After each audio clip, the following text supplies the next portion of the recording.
they really only get harder as we go forward. The second one, some of you have a wick, but you ain't got no oil. Come on now. Anybody? You got a wick, but you ain't got no oil.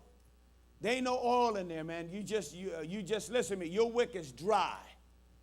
Your wick is dry because you don't have the oil of the Holy Spirit. You've not asked Jesus to really come in and fill you with his presence. You haven't surrendered completely to the Lord. The third thing is that some of you have got a vessel dedicated to the Lord, and you've even got the oil. Listen up.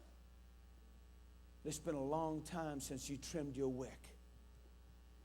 It's been a long time since you got rid of all that junk so that all we see is smoke. And say, I want it to shine bright. Nobody who's got to trim their wick today, save me a spot at the altar. That's me. That's me. I got to trim.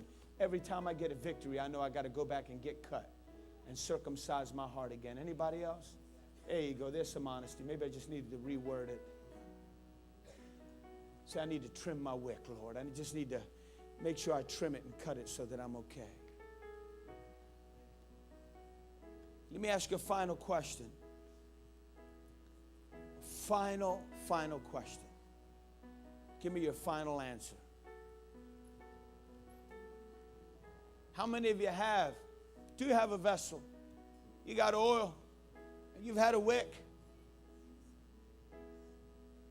But if you were to take an honest look at that light in the mirror, you'd have to admit, you know what?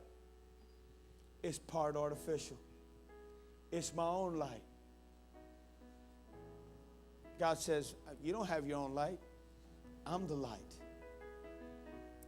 He says, and I'll light you up. How many of us really need to say, Lord,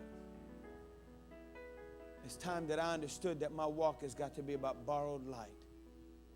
And from here on in, when I shine for you, I'm going to take some responsibility for how I shine. I'm going to shine privately in my home and publicly in my city.